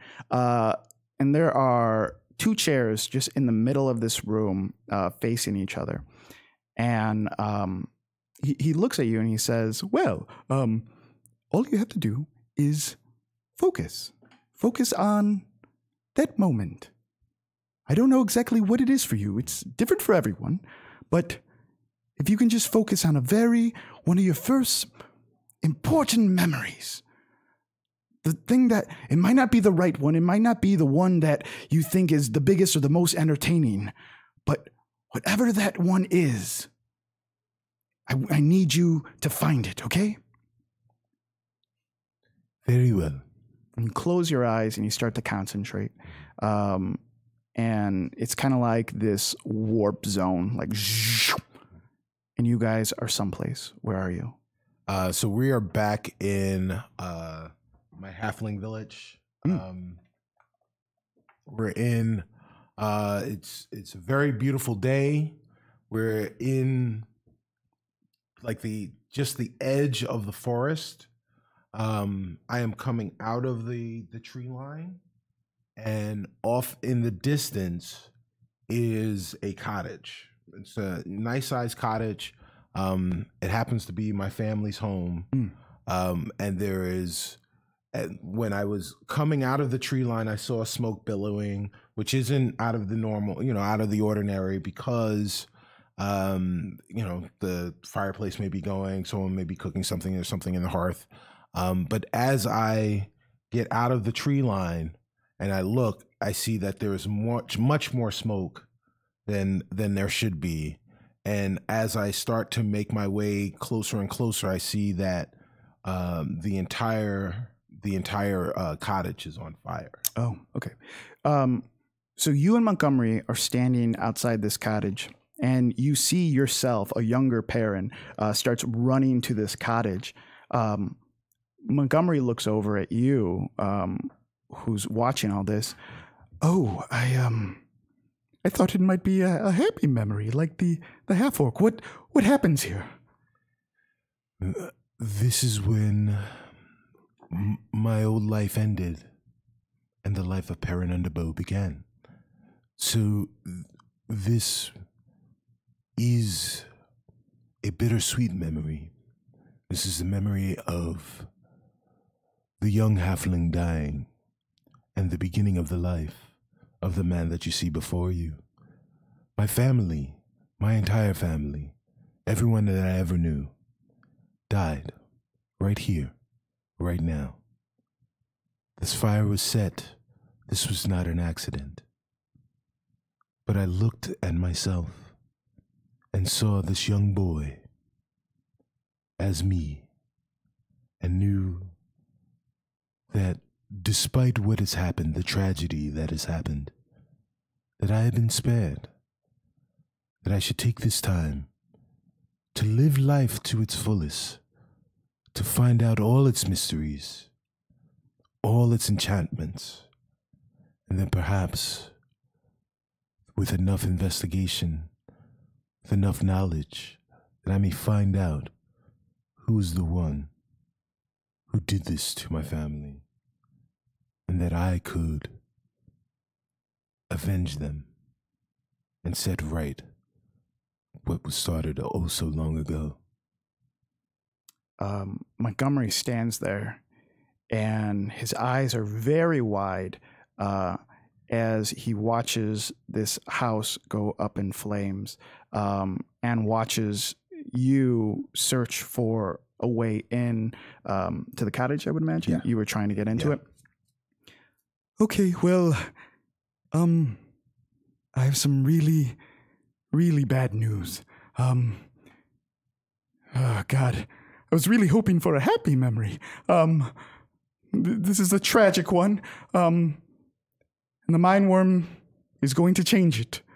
In a second now, if I was a betting man, the mind worm is going to try to save the thing you lost at this time and completely change your cornerstone, completely rewrite you.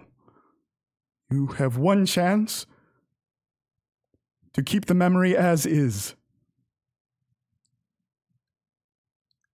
Well, if I'm being honest, and Perrin, while I always tell the truth, I'm not always honest. I don't know that I want to keep this memory.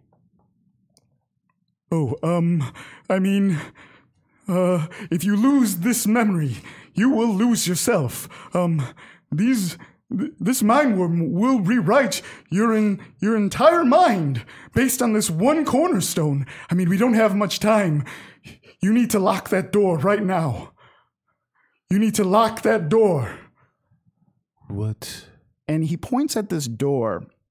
It looks like a cottage, a door that would be on a cottage, right. Except it is a deep purple, almost scaly the way the mind worm would be.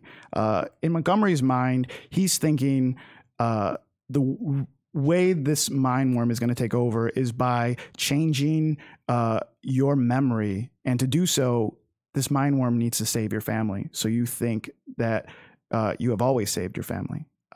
So Montgomery points to the door. Whatever you do, you have to keep that door shut, no matter how much they scream. Keep it shut.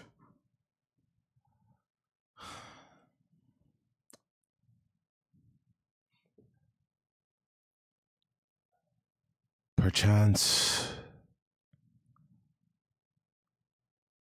it's unnecessary for me to be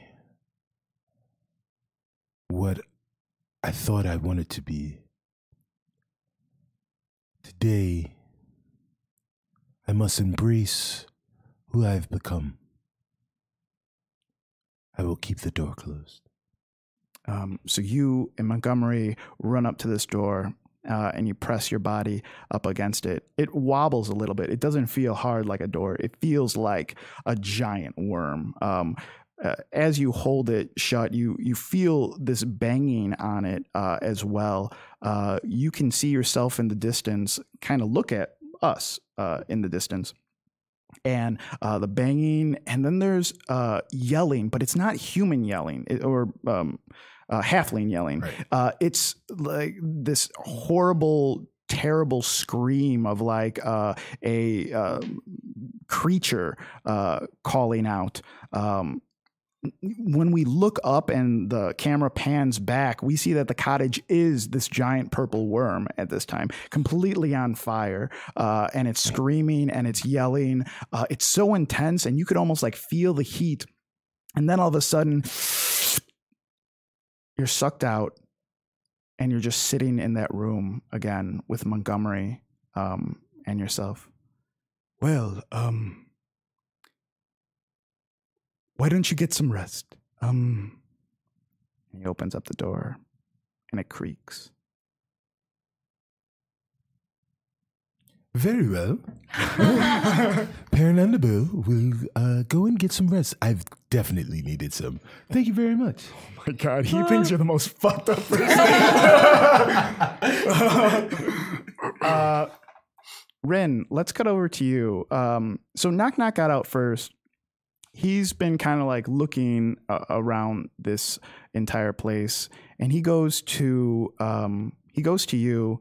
He finds you in the back, and he had already stopped by Zaraj and Celise, and they had told him, go check on Ren, see if he needs anything. And Knock Knock comes back, and he's just like, hey man, what's going on? And I feel like Ren's like in a corner, just like sulking, and just like feeling like he just like lost everything. He's like, I'm all right. I'm just I just kind of going through some stuff right now.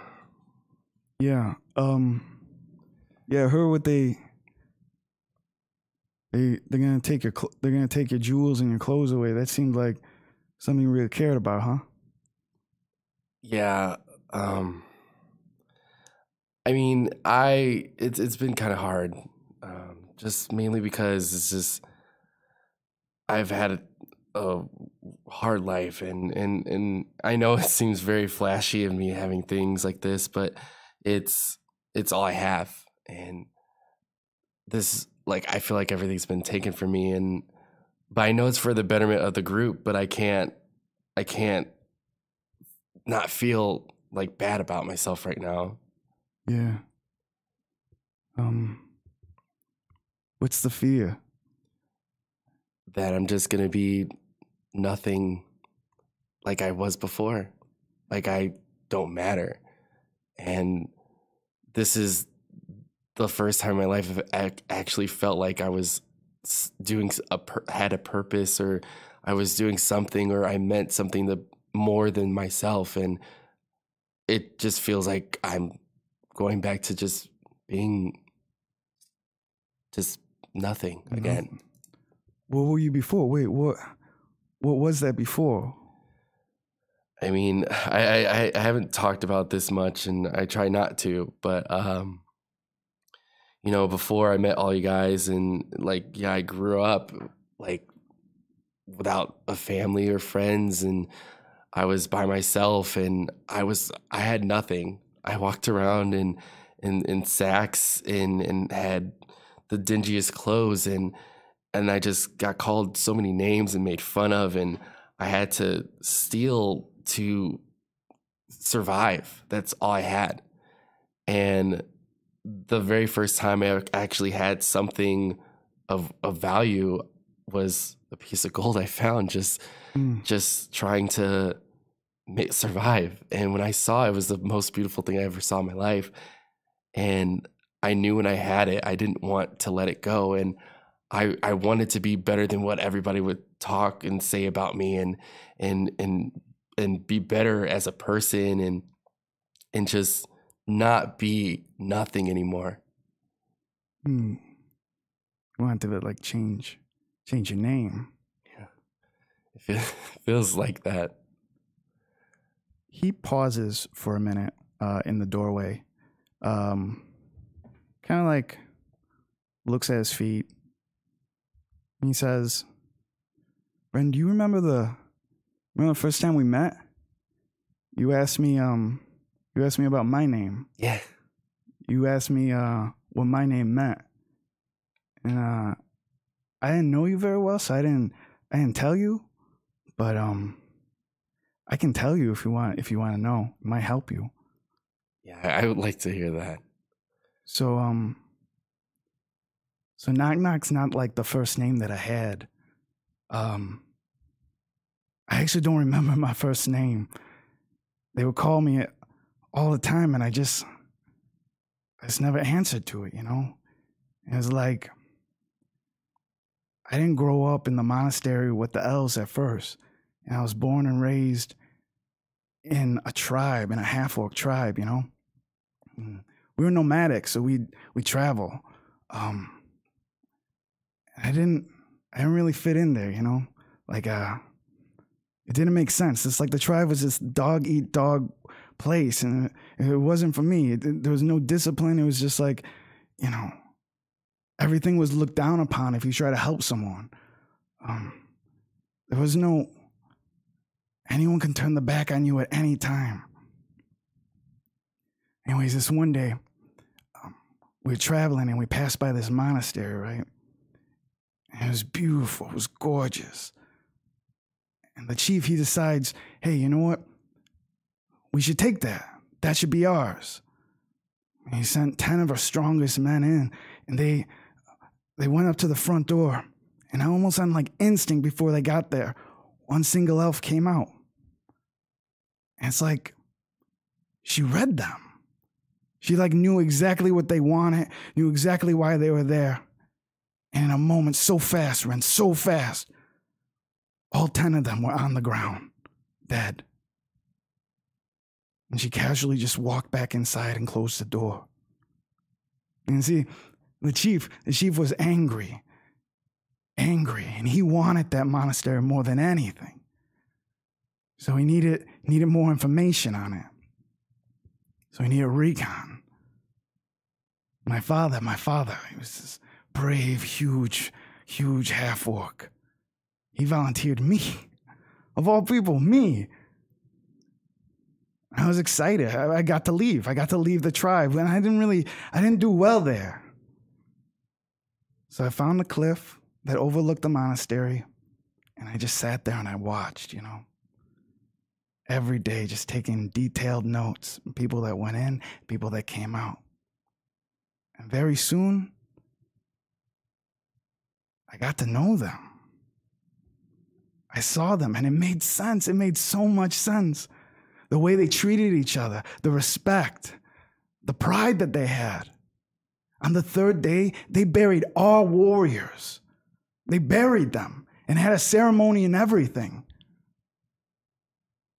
Days turned into weeks, and I found myself making my clothing to look like them, you know? And I found myself putting clay on my ears. They were so horrible, Ren. You would have laughed so hard. They were so bad. They were just like flopping down on me.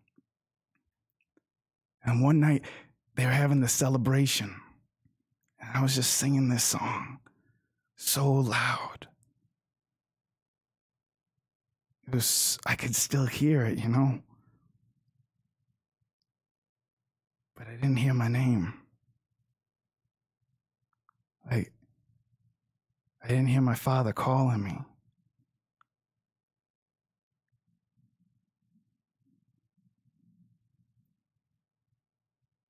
I've been in a lot of fights, Ren.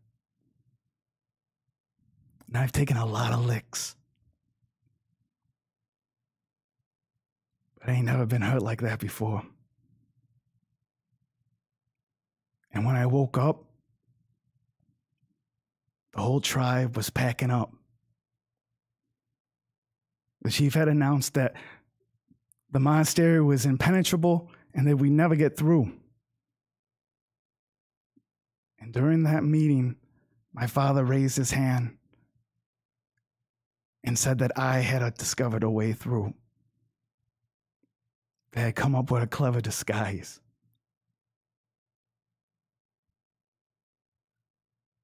I think he knew. I think he knew it wouldn't work. But the embarrassment, you know, might have been too much for him. To have a son like me. So I started walking. And I started walking closer to the monastery, and every step that I took, I got more terrified and more terrified, like I was marching to my own death. My rags, my poorly sewn rags on me, they had smeared mud on my face to make it look like I was the same skin color as them, and my ears were lopsided from the beating. And when I made it to the door, I clenched my fists and I wanted to run. That would have been a bad mistake, but I wanted to. When you're standing in front of the thing you want most, sometimes you just run, and that's okay. No one would have judged me. I could have been a half-orc in any town. No one would have known. But I was just done. I was just done being that thing that I didn't want to be. So I knocked. And when no one came, I knocked again. And this time, that same elf came, sword in hand, staring me down. It felt like a lifetime. It felt so long. She grabbed me by the back of the head. I was shaking. She pressed her thumb up against my forehead and smeared it. Smeared the makeup. She said, "Welcome home, little elf. Your brothers and sisters are inside. Let's go say hello." 'Cause she knew. She knew. And when we got inside, she said, "Quiet down, children. I'd like to introduce you to..." And she said, "I'm sorry. What's your name?" I tell you, Ren, I couldn't remember again. I couldn't remember for the life of me. Sometimes people give you a name and it's not yours. Sometimes they give you a name and it's just an echo of what you're supposed to be. It's a shadow of what they want, but you ain't got to carry it. You can decide at any moment to knock on that door, and that was the first time I was me, and that was the first time I was brave enough. So brave it came twice. The knock came twice. I know it's a long story, and I know you might not understand and you might not get it. And I know they called you names. But it ain't what they call you, Ren. It's what you answer to. He looks down at his feet and he quietly exits the room. We're going to cut over to Ashbourne. Oh, shit. Okay. Let's just run a little late. All right. That's okay. Oh, great. Sorry. We cut over to Ashbourne. You're already in the room. This is the same moment. You're in the room, facing each other. Oh, goodness. Facing Montgomery. Montgomery looks at you. He's already explained exactly what is going to happen. Are you ready? Yeah, let's just do it. Let's go. All right. And, very quickly, where are we right now? So,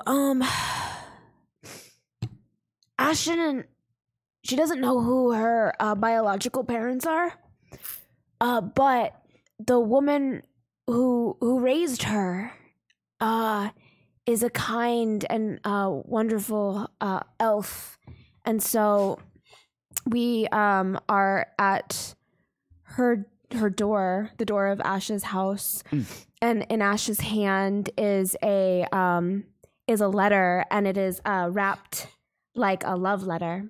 Oh. And she looks at Montgomery and says, my mom lives here, and she's been alone for a really long time, and I've been sending her love notes from my mentor, and life is hard, right? But this is my happiest moment. Oh, thank God. Oh, I couldn't handle it another moment. No, this is throws a lot at you, and this is the moment where I have a family. Because before the notes that I was sending back and forth were fake, but this is a real one. So, as I understand, you are parent trapping your mother? And my mentor. Okay. Yeah. Okay. So what am I looking at right now? I'm looking at. Is that you? That's you at the door, or what's going on? Yep. And so you see like a young. She's like maybe like 9 years old. And she has this like package in her hand, and her mom is getting ready. So she's getting ready in the mirror and all of that. And Ash gives her a package, and it's trying to figure out how to like condense this.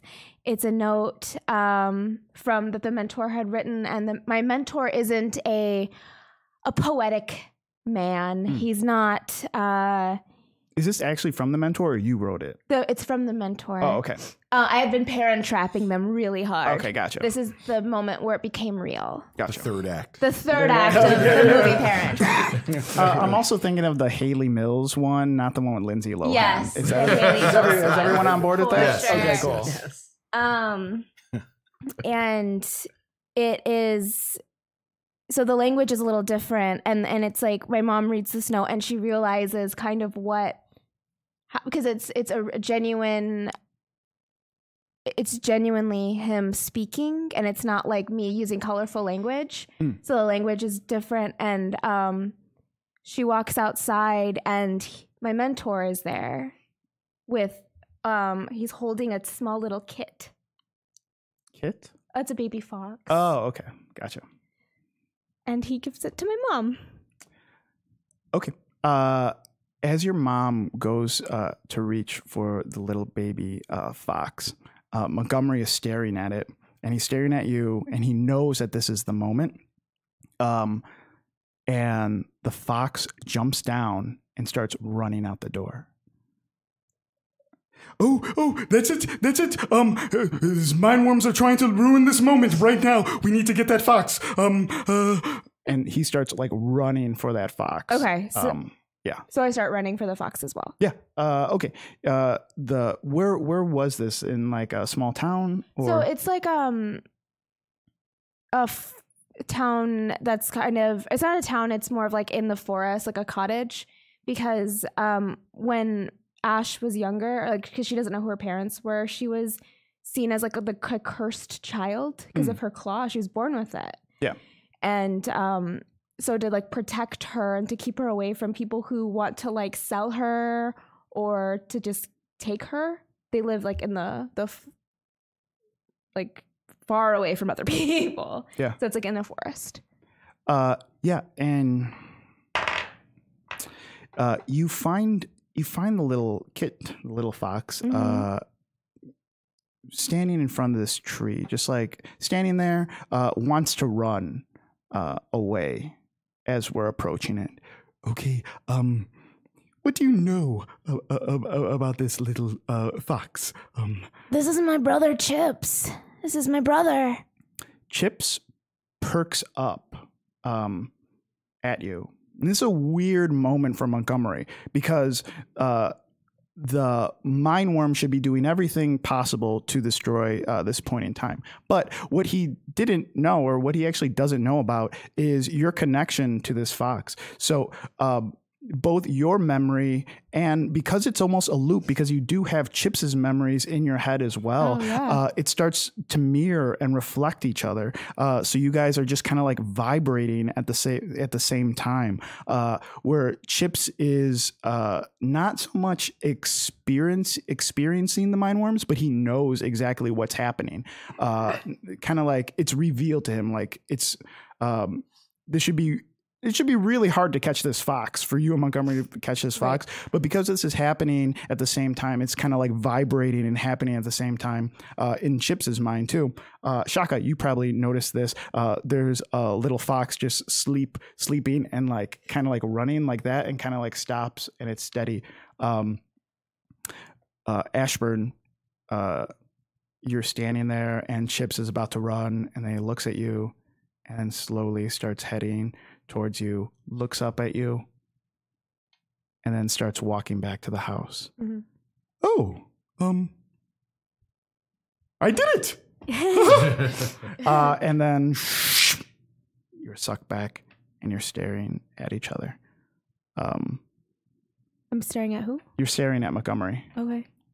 I'm going to say Montgomery is pretty wiped. He looks over at Shaka and he's just like, is there any way that we can jump into what's ever going on up there tomorrow? Well, because I can't hear them, I still feel like my mind worm is not there. So I don't want you to, hurt yourself or go through anything. So I don't think I'm in any danger of it taking over. So yes. He like stares at you for a minute, and you kind of get the sense that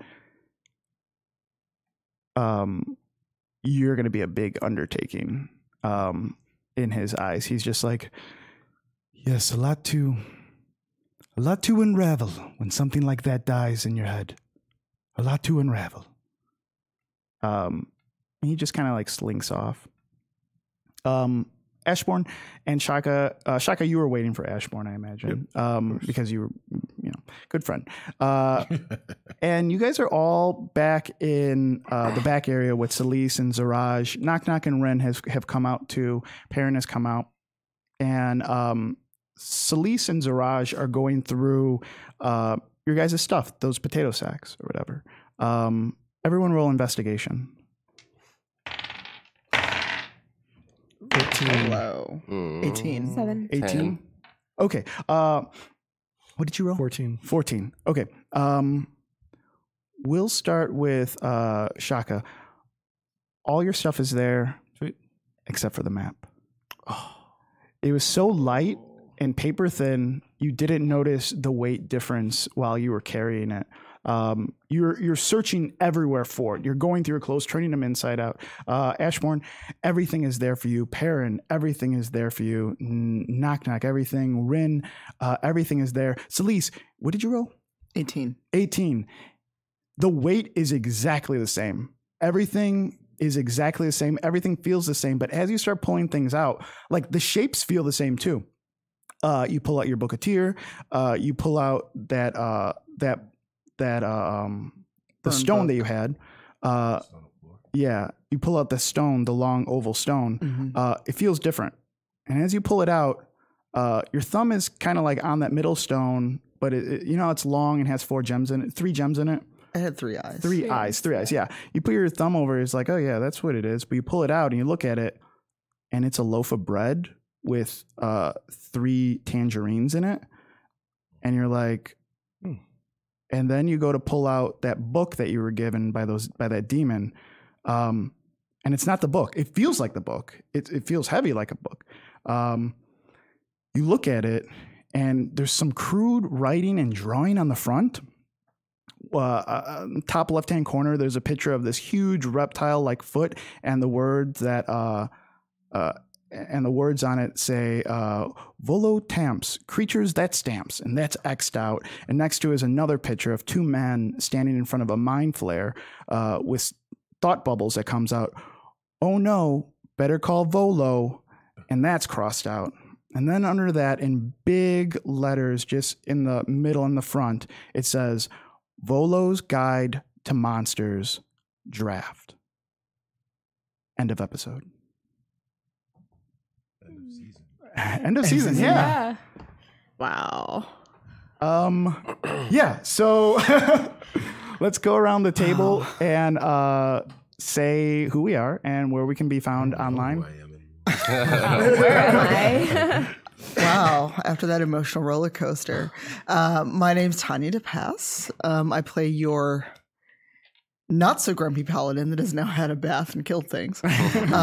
Next week, you can actually find me at PAX Dev on Tuesday on a panel, and then at PAX West on a bunch of panels in the Diversity Lounge. And I'm hopefully playing in a charity game with Dr. B of TakeThis.org. And after that, I will actually be in London at the V&A where I'm in an exhibit on video games. So I'll be in London and Scotland after that. Ooh. I'm Brandon Stennis. I play Ren Alidon. You can find me on Twitter at IamBrandonTV or on Twitch at twitch.tv/IamBrandon. I'll be at PAX West this week, so if you guys see me out there, I'll be around. Do this wave thing. My name is Cicero Holmes. I played Perrin Underbow this season. I'll play him next season too. And I am Stubby Stan on Twitter. You can find me there on Twitter and this weekend also at PAX West, where I'll be on a panel for the Spawn on Me podcast, episode number 250. So make sure you guys check that out and come and check us out. And if you see me, punch me in the face. I don't know. No. Don't punch me in the face. I'm a big dude. But I'll see you then. Hi, I'm Serena Marie. I play Ashbourne, your very loud ranger person. And you can find me on Twitter at SerenaXMarie or on the Dungeon Rats, where I play Bugfly, the also very loud rogue. So it's a pattern. No. And I'm Sharif Jackson. I play Shaka, Tiefling Warlock. You can find me at sharifjackson.com. That's SHAREEF Jackson.com, and that same username on all other social networks. This weekend I will be at DragonCon. I am on, I believe, 8 panels that all have to do with something about science and or video games and or podcasting. So if you're going to be in Atlanta during Labor Day weekend, make sure to check me out there. Oh my God, don't be like me, Sharif. My name is Carlos Luna. I was the DM for Rivals of Waterdeep. You can find me at Carlos Crits on all social media. Also find me on my podcast called The Dungeon Rats. Also, I have one announcement to make. This stream is brought to you by the One Shot Network, home to some of the most fascinating interviews and discussion programs in RPGs. Discover how professional designers and amateur game hackers change mechanics with Megan Dornbrock on Modifiers. Listen to the stories and philosophy of folks innovating RPG and LARP with Alex Roberts on Backstory. Dive deep into the game design with DC on In Theory. Examine role-playing through the lens of psychology with Steve and Porter on Session Zero. Meet some people and discuss mechanics with Amelia and Ryan on Character Creation Cast. Learn about the contributions of Asian designers and break down appropriation with Daniel Kwan and Agatha C. on Asians Represent. You can find all of that and more on iTunes, Google Play, and your favorite podcast app at oneshotpodcast.com. Guys, this was the last episode of season 1, but we will be back for season 2. Same time. When is it? September 23rd. September 23rd. Be here. A couple weeks. Thanks, guys. Bye. Bye. Bye.